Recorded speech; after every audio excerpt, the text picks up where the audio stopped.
नमस्कार, मैं शालिनी और आप देख रहे हैं नेशनल न्यूज नेटवर्क। आइए नजर डालते हैं आज की बड़ी खबरों पर। रूस यूक्रेन के बीच भयंकर युद्ध जारी। कीव ने बदला कमांडर। सीरिया में रूस ने सैनिकों को मोर्चों से बुलाया।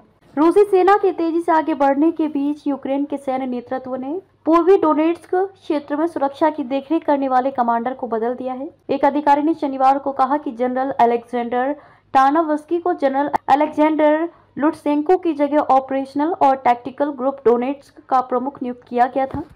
यूक्रेन युद्ध के मैदान में बैकफुट पर है। रूसी सेना तेज गति से आगे बढ़ रही है।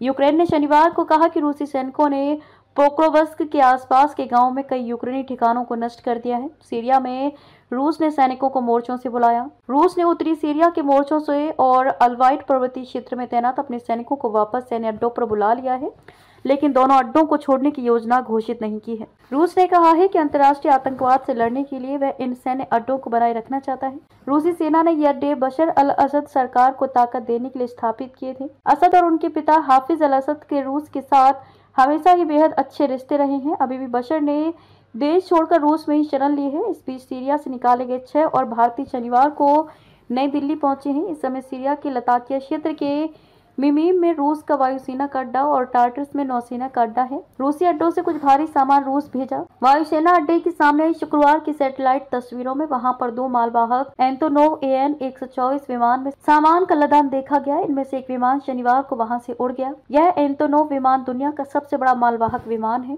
सूत्रों के अनुसार रूसी अड्डों से कुछ भारी सामान रूस भेजा गया है। ये भी पता चला है कि सीरियाई सेना के कई बड़े अधिकारी रूस के संपर्क में है और वे जरूरत पड़ने पर रूसी अड्डों में शरण ले सकते हैं। 8 दिसंबर को अपदस्थ राष्ट्रपति बशर अल असद का विमान दमिश्क से उड़ने के बाद लताकिया के रूसी अड्डे पर आया था और वहां से मॉस्को के लिए उड़ा था। सैन्य अड्डों के विषय में रूस सीरिया के नए शासकों से बात करेगा। रूसी राष्ट्रपति के क्रेमलिन कार्यालय ने कहा कि सैन्य अड्डों के विषय में वह सीरिया के नए शासकों से बात करेगा। रूस चाहता है कि उसके सीरिया से पूर्ववत अच्छे संबंध रहें और उसके सैन्य अड्डे वहां पर कायम रहें। सीरिया में रूस की मौजूदगी वहां की सुरक्षा और स्थिरता के लिए जरूरी है, लेकिन अमेरिका सीरिया में अपना प्रभाव बढ़ाना चाह रहा है। विदेश मंत्री एंटनी ब्लिंकन ने कहा कि सीरिया के नए शासकों से अमेरिकी अधिकारियों का संपर्क कायम हो चुका है।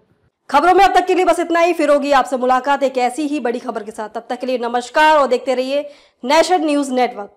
ऐसे ही लेटेस्ट अपडेट पाने के लिए हमारे चैनल को सब्सक्राइब करें और तुरंत नोटिफिकेशन पाने के लिए बेल आइकन प्रेस करना ना भूलें। यदि आप हमें फेसबुक या इंस्टाग्राम के माध्यम से देख रहे हैं तो हमारे पेज को फॉलो जरूर करें। धन्यवाद।